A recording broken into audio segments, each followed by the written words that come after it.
I was working out in the fields one night, cutting down some crops. I looked around my property, which I was very proud of. I was a third-generation farmer, and happily carried on my great-grandfather's legacy. As I filled my wheelbarrow with some fresh corn on the cob, I saw some sort of shadowy figure out in the woods, moving back and forth within the first line of trees. Having my mace tucked away in my belt, I was not too fearful of any sort of wildlife possibly emerging. I continued on my harvesting, pulling the corn off one by one. I was very happy to see my scarecrow seemed to have been working at scaring off birds from landing on my plants and deterring them from picking through crops with their pesky beaks. That's when I heard the snapping of wood. Looking over my left shoulder, I saw two monstrously strong hands pulling the tree line aside like it was opening a window curtain. I then saw a pair of purple eyes look through the used-to-be tree line, and along with the figure of its slender body, started charging towards me. I dumped my wheelbarrow and began sprinting back to the house as it followed me, scratching at my back, teasing me as I knew it could have just grabbed me at any second. I reached for my mace and sprayed it, deterring the creature long enough to run into my home and call the first responders. They arrived and searched through my crops and the tree line, finding nothing. As I walked out to ask them about the tree line and demand they further investigate, it was fully restored, like nothing had happened. I had went out to visit my grandparents one summer vacation and lived with them on the farm over my 2 months away from school. I quickly realized my regularly scheduled classes would have been much more relaxing than the work my grandfather had set out for me. From the morning to late evening, I was sent out in the field to work. I was forced to milk cows, feed pigs, collect eggs, and harvest all the crops. One evening, I was out washing all my tools for my hard day's work when I heard a whisper in the wind.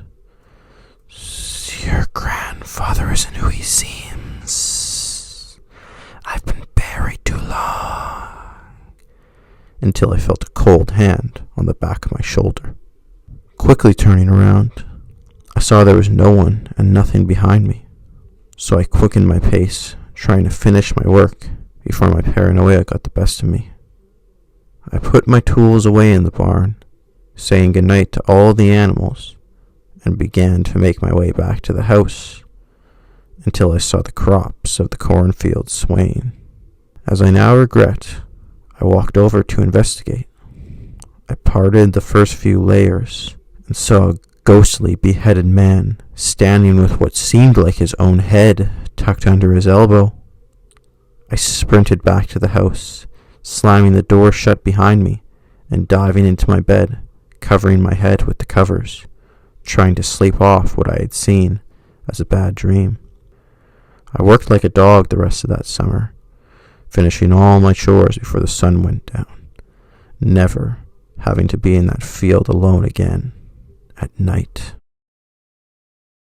I was really sick and tired of different pests and animal wildlife getting into my crops, so I decided to put up a scarecrow to make them think twice about stepping foot on my territory. I headed down to the store and picked up some clothes and a Sharpie to draw a face. I got home and stuffed it with hay and glued it onto one of my crop marking sticks.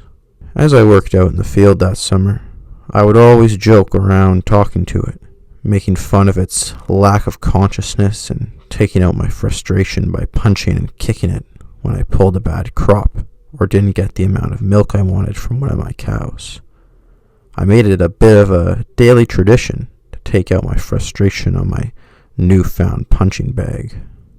As the season went on, I continuously had to refill the hay and even get a new stick to glue it to when I broke the previous one, until one day my scarecrow just entirely disappeared. Since it was nearing the end of the season, and I had already harvested most of my crops. I just let it be and began to clean up the field to prepare for the winter. Later that night, as I finished up laying a tarp over my record-breaking crops, I was put into a monstrously strong headlock, feeling hay scrape the side of my face as I fell unconscious.